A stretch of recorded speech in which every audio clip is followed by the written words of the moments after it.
So a Wisconsin State Appeals Court has released 27,000 pages of emails collected during a criminal investigation into a former aide to Governor Scott Walker. Even with a ideologically motivated prosecution, which this clearly was, he wasn't charged with anything. He was not charged with a single crime of any sort. And he's not going to be charged with a single crime of any sort. Whatever the evidence that his detractors think is there, it didn't meet even the minimal standard of probable cause in order to get him indicted. And what do you make of the media coverage so far of what's in these emails? Oh, I know exactly where the media coverage is coming from. It's coming from an organization called American Interest, which is a Hillary Clinton super political action committee. And this is the particular Wisconsin chapter of literally a nationwide effort to destroy conservatives. It's happening all over the country. Scott Walker is, people think that he's a potential candidate for president. Therefore, they're trying to destroy him, irrespective of the fact that he's also running for re-election. Same thing happening in New Jersey with Chris Christie. Same thing happening in other states.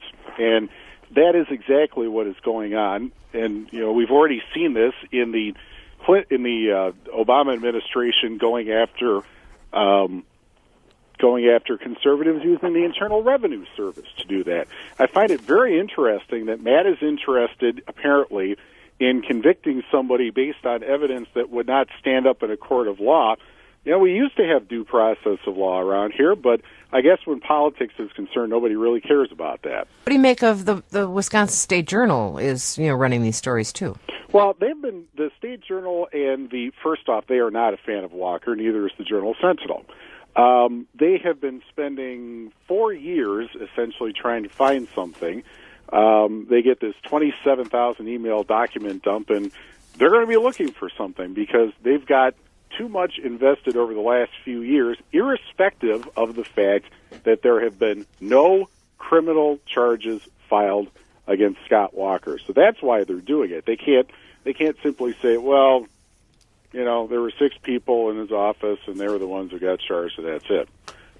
They can't let it go, and so that's why this is happening. And my prediction is that regardless of whatever the election results are in November, this is not going to have any impact at all. Let me take some calls on this topic. Jim in Milwaukee is with us. Hello, Jim. Hey, good morning.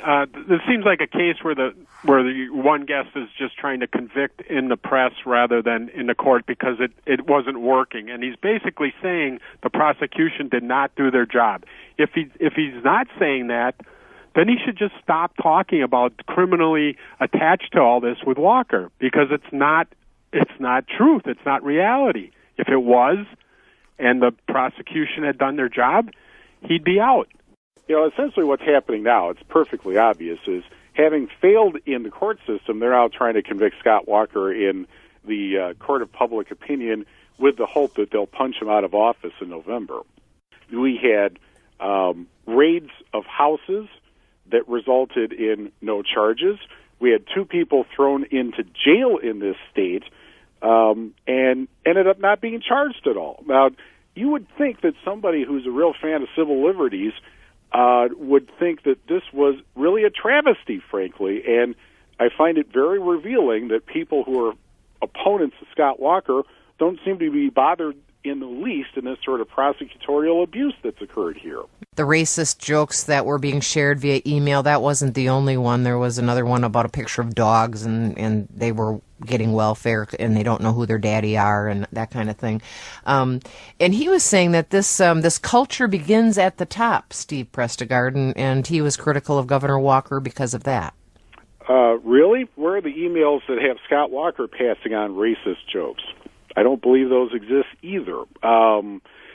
Now we're going to, you're really grasping at straws here if you say, oh, they've passed on racist jokes or misogynist jokes or whatever.